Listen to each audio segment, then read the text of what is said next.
Өте орында айтасың, Рыспала атағы шықпаған әнші болып, ол да жүр Әбдіжаппардың жанында дейді. Рыспаланың дертінің дауасын айтып берейін мен сендерге. Рыспала блогерлік атақпенен қайыр садақа жинап, қайыршылардың топбасшысы болып, бала шағасын қайыршылықпен асырап, осындай бір керемет 200-ліктің арқасында байып, жақсы өмір сүріп алды. Енді шүкір деп айтайық, соңғы бір жылда алаяқ блогерлердің, қайыр садақа жинағыштардың барлығының жолы жабылып, халықтың көзі ашылды. Енді Рыспаланың дәрті мына өзінің танымалдылығының арқасынан дәлші халықты қалай арбап, алдап, ауырдың астымен, жеңілдің үстімен бала шағамды бақсам екен деген ой. Оның ең үлкен дертінің дауасы қазақтың көзінен кетсем, көңілінен кетіп қаламын деп, енді ит жоқ жерде шошқа үріп, киелі сахнаның сыйқын кетіріп жүрген ондай ит жоқ жерде шошқа болып үретін әншілерді қазақ халқы әнші ретінде қабылдамайды.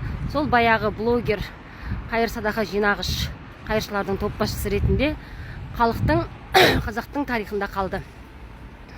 Енді бұған кінәлі кімдер? Елімізде аузы қисық болса да, аяғы ауыр болса да, киелі сахнаның қадірін қашырып жүрген осындайлар мәдениеттің, өнердің сыйқын бұзып, сахнаның сәнін кетіріп жүр. Бұған кімдер кінәлі? Бұған қазақ өнерінің майталмандары және қазақ өнерінің мәдениет министрлігі кінәлі.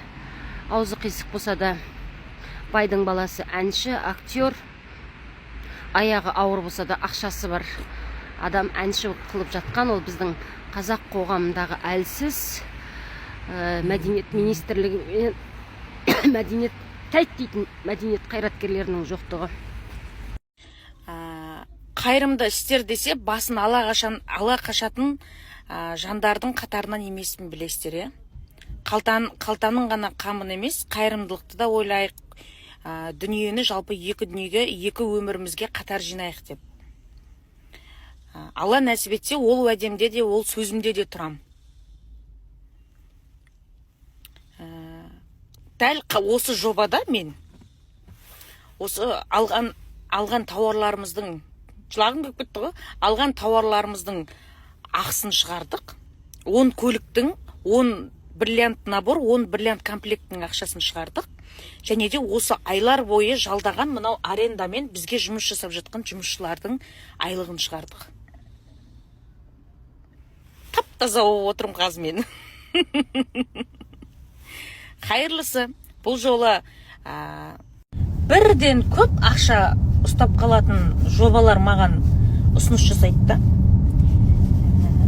Мәселенки қазір бір Қазақстанда бір 60-70% қатынға өзінің фигурасы ұнамайды. Бәрі азғысы келеді. Құдайға шүкір, өзімізде азамыз, мынадан құтыламыз деген ниетіміз бар. Енді мынан қараңыз, мәселе семіздік, артық салмақтан арылу. Маған мынандай ұсыныстар келеді да. Сіздің атыңыздан дейді, сіздің атыңыздан аздыратын өнім шығарайық дейді. Сіз тек сіздің атыңызды пайдалансақ, одан кейін сіз осы біздің жобамыз аяқталғанша реклама жасап тұрсаңыз болды деп маған бір әжептәуір бір катажбен бір джип алатын сумманы ұсынады ғой маған әлгі жерде ше адамдар.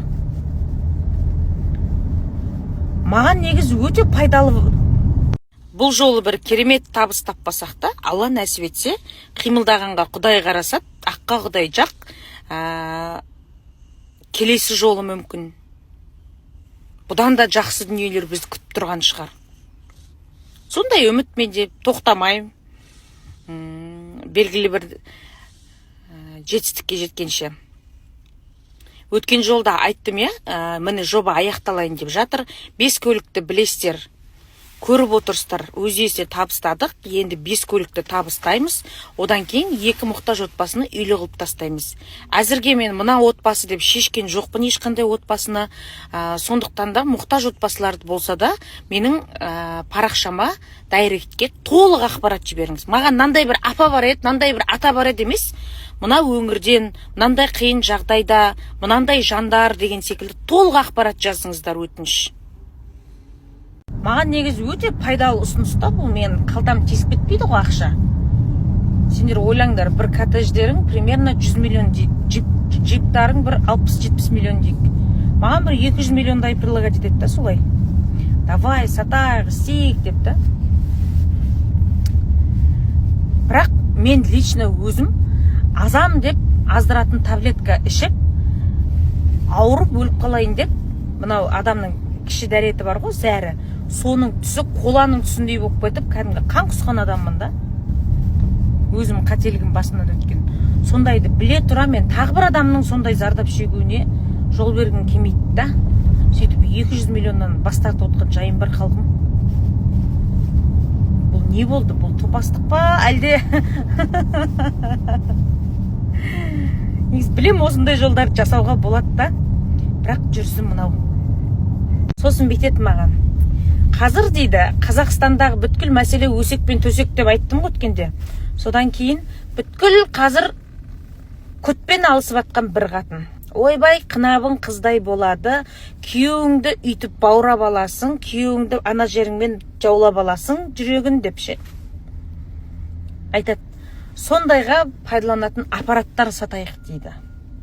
Сондайға пайдалы свечалар сатайық, сондайлар істейік, заказ беріп дейді да. Елдер. Дұрыс, ең үлкен мәселелер ғой негізі. Солай ақша тауып, кәдімгі қалтаңды қампайтып алуға болады. Бірақ ең нәзік жерді адамның денсаулығы деген. Біреуге әйтеуір пайдам тимей қойсыншы, үйістіп деп жүре берейші, зияның тимесе болды да. Сондықтан да сондай зиянсыз өнімдерді ғана алдарыңызға шығарам да.